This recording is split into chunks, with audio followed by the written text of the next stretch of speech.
अरे पीछे का हाँ क्या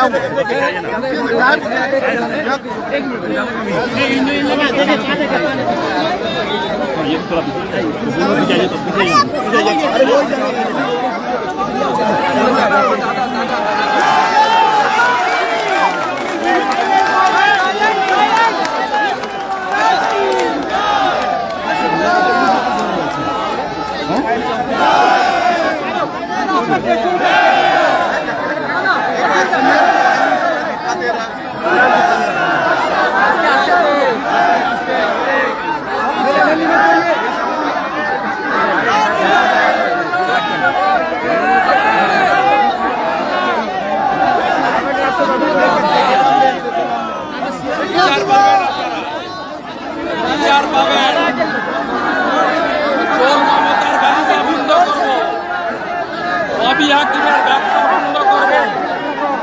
আমি কথা দিয়ে গেলাম এখানকার কাউন্সিলরের অবস্থা শাহজাহানের থেকে খারাপ হবে। 11টা গরিব লোককে মেরেছে, 11টা গরিব লোককে মেরেছে। আমরা আলো ব্যাচ লাগিয়ে মোমবাতি নিয়ে সাইলেন্ট মার্চ করেছি। 11টা গরিব লোককে মেরেছে, 11টা গরিব লোককে মেরেছে। খুনি মমতার বিচার চাই, খুনি ফিরাদ হাকিমের বিচার চাই, আর শামস ইকবাল অনিলের গ্রেপ্তার চাই। সবাই রাজি তো?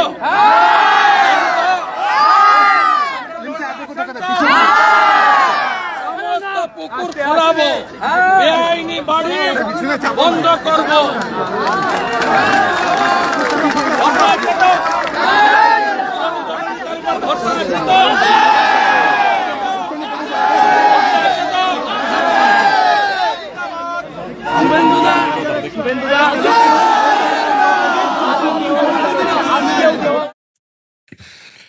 বাপ রে বাপ, আজকে গার্ডেন রিচে গিয়েছিলেন বিরোধী দলনেতা মাননীয় শ্রী শুভেন্দু অধিকারী।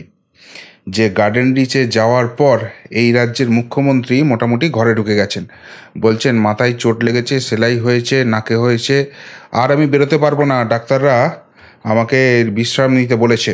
কোনো প্রচারে বেরোচ্ছেন না। গার্ডেন রিচ বুঝিয়ে দিয়েছে যে ওই শুধু সংখ্যালঘু সিএ এনআরসি জুজু কাজ করবে না। যেভাবে সাধারণ মানুষের, গরিব মানুষের প্রাণ গেছে এবং কিছু নেতার টাকার লোভে সাধারণ মানুষের জীবনের মূল্য এই বাংলায় শূন্য হয়ে গেছে, সেই জায়গা থেকে প্রমাদ গুনছে শাসক দল। আর আজকে সেখানে পৌঁছেছিলেন বিরোধী দলনেতা শুভেন্দু অধিকারী, যেটা বলা যেতে পারে তৃণমূল নেত্রীর একদম খাস তালুক, তার দৌড় গোড়ায়। সেখানে আমি যেটুকুনি খবর পেলাম, ওই 1000 খানেক মতো বিজেপি কর্মী ছিলেন, নেতাকর্মী যারা হন 1000 খানেক মতো ছিলেন। আর কাতারে কাতারে সাধারণ মানুষ, বিশেষ করে সেখানকার গরিব সংখ্যালঘু মানুষ, যাদের এতদিন ভীত সন্ত্রস্ত করে রাখা হয়েছিল বিজেপি সম্পর্কে, দেখলেন তো ভিড়টা, তারা সেখানে পৌঁছেছিলেন। আর সত্যিই যদি তৃণমূল নেত্রীর দোরগোড়ায় বিরোধী দলনেতাকে ঘিরে এই উচ্ছ্বাস, এই আবেগ থাকে এবং তিনি যেভাবে কথাগুলো বললেন, সেখানে সাধারণ মানুষ যেভাবে তার সঙ্গে হ্যাঁ হ্যাঁ মেলালেন, তাতে একটা কথাই বলা যেতে পারে, হাওয়া ঘুরছে। পশ্চিমবঙ্গের হাওয়া পুরোপুরি কিন্তু পাল্টে গেছে। এই শাসকের এবার রেহাই পাওয়া সত্যিই মুশকিল রয়েছে।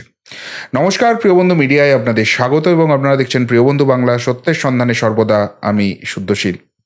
বন্ধুরা, আজকে জানেন যে বিভিন্ন নির্বাচনী কার্যবিধির মধ্যে রয়েছেন বিরোধী দলনেতা, কিন্তু গার্ডেন রিচ কাণ্ডের পর তিনি সেখানে যাবেন, মোমবাতি মিছিল করবেন এমনটাই জানা ছিল এবং সেই হিসেবে বিজেপি একটা প্রস্তুতি নিয়েছিল। কিন্তু মাথায় রাখতে হবে এই গার্ডেন রিচ এলাকা, এখানে কিন্তু গরিব সংখ্যালঘু মানুষদের বাস এবং খুব স্বাভাবিকভাবেই সেখানে কিন্তু তৃণমূলের যথেষ্ট আধিপত্য রয়েছে এবং তৃণমূলের কাউন্সিলর থেকে আরম্ভ করে নেতারাই পুরো জায়গাটা কন্ট্রোল করেন। কিন্তু সেই জায়গায় দেখছেন কত সংখ্যালঘু মানুষ তাকে ঘিরে রয়েছেন। অর্থাৎ বিজেপি মানেই সংখ্যালঘুদের কাছে অচ্যুত। শুভেন্দু অধিকারী কিন্তু সেই মিথটাকে ভেঙে তছনছ করে দিয়েছেন। গার্ডেন রিচ এই সব যে এলাকা রয়েছে, এগুলো একদম তৃণমূলের কোর অব দ্য কোর এলাকা বলা হয়। এইখানে তৃণমূল কংগ্রেস ছাড়া অন্য কেউ কিচ্ছু নেই, কারোর অন্য দলের ঝান্ডা ধরারই কেউ নেই, এমন একটা প্রচার করা হয়। কিন্তু সেইখানে গিয়ে মানুষের স্বতঃস্ফূর্ত আবেগে যে সাড়াটা তিনি পেলেন আজকে শুভেন্দু অধিকারী, সেই জায়গা থেকে কিন্তু বলা যেতে পারে ভয়ঙ্কর বিপদে রয়েছে। আপনাদের নিশ্চিতভাবে মনে থাকবে বেশ কয়েকদিন আগে আমি একটা প্রতিবেদন করেছিলাম, সেখানে বলেছিলাম যে কেন্দ্রীয় বিজেপির তরফে যেটুকুনি খবর পাওয়া যাচ্ছে যে পশ্চিমবঙ্গের ক্ষেত্রে উত্তরবঙ্গে তাদের একটা ভালো গ্রিপ তৈরি হয়ে গেছে, এমনকি জঙ্গলমহল এরিয়া সেখানেও কিন্তু তাদের একটা ভালো গ্রিপ তৈরি হয়ে গেছে। কিন্তু যেটাকে বলা হয় কলকাতা এবং কলকাতা সংলগ্ন অঞ্চল, অর্থাৎ কলকাতা, হাওড়া এবং 2 চব্বিশ পরগনা, হুগলি, এই যে অঞ্চলটা, এই অঞ্চলটাতে পুরোপুরি যেন তৃণমূলের গড় বলে রাখা হয়।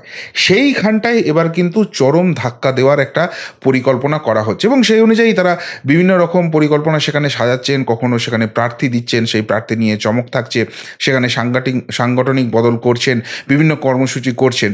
কিন্তু তা সত্ত্বেও একটা তো এরকম তৃণমূলের একটা কড়া জায়গা ছিল, সেখানে দৃঢ় গড় ছিল, সেটাকে ধুল ফোটানো কিন্তু শক্ত আছে। কিন্তু সেখানে গার্ডেন রিচ কাণ্ড হওয়ার পর তা যেন বিজেপির দিকে অটোমেটিক্যালি ঢলে পড়ে গেছে। এবার সংখ্যালঘু মানুষও বুঝতে পেরেছে যে এই যে শাসক দল তাদের সামনে একটা ছবি তুলে ধরার চেষ্টা করে, তারা মসিহা, সেই সংখ্যালঘুদের মসিহা, এবং তাদের বিপদে আপদে এই সংখ্যালঘুদের পাশে শাসক দলই রয়েছে। তার থেকেও বড় কথা, যদি ভুল করেও এই রাজ্যে বিজেপি ক্ষমতায় চলে আসে তাহলে কিন্তু তাদেরকে বেছে বেছে এই দেশের বাইরেই বার করে দেওয়া হবে, তাদের নাগরিকত্ব কেড়ে নেওয়া হবে। এই ধরনের একটা অপপ্রচার কিন্তু আমরা দীর্ঘদিন ধরে চলছি, যেটা লোক খেপানোর চেষ্টা বলে বারবার মনে করা হচ্ছে। সেই মিথটা কিন্তু ভেঙে তছনছ হয়ে গেছে। সংখ্যালঘু সম্প্রদায় একটা জিনিস বুঝতে পেরে গেছে যে তাদেরকে সিম্পলি ভোট ব্যাংক হিসেবে ব্যবহার করা হয়, এর বাইরে কিন্তু শাসক দলে তাদের কাছে আর বিশেষ অবদান নেই। বগটুই কাণ্ড, আনিস খান কাণ্ড, সন্দেশখালি, এইসবের পর ক্রমশ মোহটা ভাঙছিল, আর গার্ডেন রিচ কাণ্ড যেন কফিনে শেষ পেরেকটা পুঁতে দিল কার্যত। এবং সেখানে সংখ্যালঘু মানুষদের ক্ষোভ দেখছিলাম। আমি নিজে সেই সময়ে কোর্ট কেস বা এই পুলিশি অত্যাচার, জুলুম, এইসব নিয়ে ব্যস্ত ছিলাম, খুব ভালো আমি ফলো করতে পারিনি। কিন্তু পরবর্তীকালে সেখানকার বিভিন্ন ভিডিও দেখছিলাম, সেখানে দেখছিলাম সংখ্যালঘু মানুষের আর্তনাদ যে আমার ভাইটা বেঁচে ছিল, চিৎকার করছিল ভেতর থেকে, এরাই প্রাণটা কেড়ে নিল, আমি ছাড়বো না এদেরকে, ঢিল নিয়ে ছুটে যাচ্ছেন সংখ্যালঘু যুবক। এবং আজকে শুভেন্দু অধিকারী কিন্তু যে কথাটা বলেছেন সেটার পর আমার মনে হয় আরও বেশি এফেক্ট পড়বে। তিনি গিয়ে বলছেন যে দেখুন, এখানে যে পুরনো বাড়িগুলো আছে, সংস্কারের অভাবে সেখানে কিছু প্রবলেম থাকতে পারে, কিন্তু সেইগুলোকে সংস্কারের অবশ্যই চেষ্টা করা হবে, সেটা নিয়ে আমি কোনো কথা বলছি না। কেননা পুরনো বাড়ি মানে সেখানে আদি বাসিন্দারা রয়েছেন। কিন্তু যেগুলো নতুন কনস্ট্রাকশন হয়েছে, সেই নতুন কনস্ট্রাকশনগুলো তো গত 10 বছরে হয়েছে। সেই কনস্ট্রাকশন যেগুলো হচ্ছে, কোনো বাড়ি হেলে পড়ছে, এইভাবে ভেঙে পড়ছে, কোনো রকম নিয়ম নীতি ভাঙা হচ্ছে না, আর সেটা তো হয়েছে এই শাসকের আমলেই। এবং সেখানকার তিনি কাউন্সিলর নেতাদের নাম করে করে তিনি বলছিলেন যে এদের জন্য হয়েছে। এবং তার থেকেও যেটা ভয়ঙ্কর জায়গা হয়েছে সেটা হচ্ছে যে সেখানকার যা জলাভূমি ছিল, সেখানকার যা নালা ছিল, সেইগুলোকে সমস্ত বুঝিয়ে দেওয়া হয়েছে এবং সেখানে বেআইনি নির্মাণ করা হয়েছে। এতে তো এক প্রাকৃতিক ভারসাম্য একটা বিঘ্নিত হয়েছে। এবং আপনারা দেখবেন যে রিসেন্টলি কিন্তু পশ্চিমবঙ্গ বা কলকাতায় ভূমিকম্পের পরিমাণ বহু পরিমাণে বৃদ্ধি পেয়েছে। তার একটা কারণ কিন্তু এই ইলিগাল কনস্ট্রাকশন। এবং আরেকটা জায়গা হচ্ছে, সেটা দেখবেন যে যদি বৃষ্টি হয় সেখানে কিন্তু কলকাতায় ভয়ঙ্কর রকম জল জমে যায়। যদিও পাম্পটাম করে সেগুলোকে বার করে দেওয়া হয় এবং একটা যুক্তি দেওয়া হয় যে কলকাতার চেহারাটা অনেকটা ওই কড়াইয়ের মতো, ফলে জলটা নিচের দিকে জমে থাকে। কিন্তু যতই সেই ধরনের অদ্ভুত যুক্তি দেওয়া হোক, মেন যে জায়গাটা সেটা হচ্ছে নিকাশি ব্যবস্থা। এই যে পুকুরগুলো ছিল, এই যে নালাগুলো ছিল, সেখান দিয়েই তো মূল নিকাশি ব্যবস্থাটা হতো। সেটাই যদি বুঝিয়ে নিজেদের পকেট ভারী করার জন্য এইসব নেতারা এই ইলিগাল কনস্ট্রাকশন করে এবং প্রশাসন, পুলিশ, মন্ত্রী নেতা সকলেই চোখ বুজে বসে থাকে, তার ফলে কিন্তু এই গরিব মানুষগুলোই বলি হবে।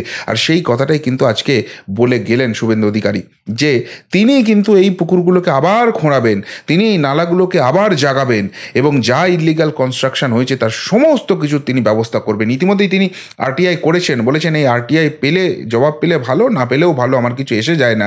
অর্থাৎ এখানে কিন্তু সাধারণ মানুষের একটা যেটা দাবি উঠছে, আমার মনে হয় খুব সম্ভবত শুভেন্দু অধিকারীও সেই দিকেই হাঁটবেন, সেটা হচ্ছে এখানকার যে এই ইল্লিগাল কনস্ট্রাকশন হচ্ছে এবং তার জন্য যে সাধারণ মানুষের প্রাণগুলো গেল, তার পিছনে কিন্তু বড় দায় রয়েছে রাজনৈতিক মহলের উচ্চ প্রভাবশালী একটা অংশের। এবং সেখানে নিশ্চিতভাবে সিবিআই যদি ঢোকে তাহলেই কিন্তু সেই মাথাগুলোকে জেলের পিছনে দেখা সম্ভব।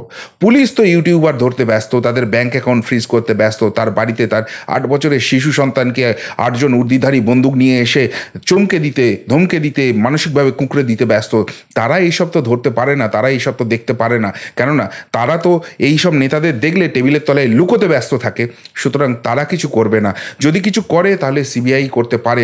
আর আজকে কার্যত শুভেন্দু অধিকারী সেখানে একটা প্রতিবাদ জানাতে গিয়েছিলেন, তার সহমর্মিতা জানাতে গিয়েছিলেন এবং সেখানে সেই জায়গাকার স্থানীয় মানুষের যে আবেগ উচ্ছ্বাসটা তিনি পেলেন, যে রেসপন্সটা তিনি পেলেন, এই জায়গা থেকে বলতে পারাই যায় যে আগামী দিনে কিন্তু তিনি এখানে বৃহত্তর কিছু করার জন্য নিশ্চিতভাবে কল্পনা করবেন। তিনি বললেন তিনি সোমবার আবার আসছেন সেখানটা খতিয়ে দেখতে, এবং এখানকার মানুষগুলোও চাইছে, তারাও কিন্তু কার্যত দুর্বিষহ জীবন পাচ্ছেন, আর সেই জায়গা থেকে তারাও এবার মুক্তি চাইছেন। ভোট রাজনীতি অনেক হয়েছে, ধর্মের এই মেরুকরণ অনেক করে ফায়দা তুলেছে একটা বিশেষ রাজনৈতিক দল, কিন্তু সেই সব খতম করার দিন। এই গরিব মানুষগুলো বাড়ি চাপা পড়ে মরবে, ইল্লিগাল কনস্ট্রাকশনের বলি হবে, আর তোলামূল নেতাগুলো কোটি কোটি টাকা দামের গাড়ি চাপবে, এটা সেখানকার মানুষই মেনে নিতে পারছেন না। ফলে শুভেন্দু অধিকারীকে ঘিরে আজকে যে উচ্ছ্বাসটা দেখা গেল, এবার যেটা বলা হয় একদম মমতা বন্দ্যোপাধ্যায়ের গড় সেই দক্ষিণ কলকাতা যদি উল্টে যায়, সেখানে যদি পদ্ম ফোটে, অবাক হওয়ার কিছু থাকবে না। আজকের গার্ডেন রিচ অন্তত সেই ইঙ্গিতটাই দিয়ে রাখলো। আপনারা কি বলবেন শুভেন্দু অধিকারীকে ঘিরে এই উচ্ছ্বাস, তার এই প্রতিবাদ নিয়ে? যদি কিছু বলার থাকে অবশ্যই কমেন্ট বক্সে কমেন্ট করে জানাবেন। এখনকার মতো এখানেই শেষ করলাম, ফেরত আসছি নতুন প্রতিবেদন নিয়ে খুব তাড়াতাড়ি। ভালো থাকবেন, সাথে থাকবেন, পাশে থাকবেন। নমস্কার।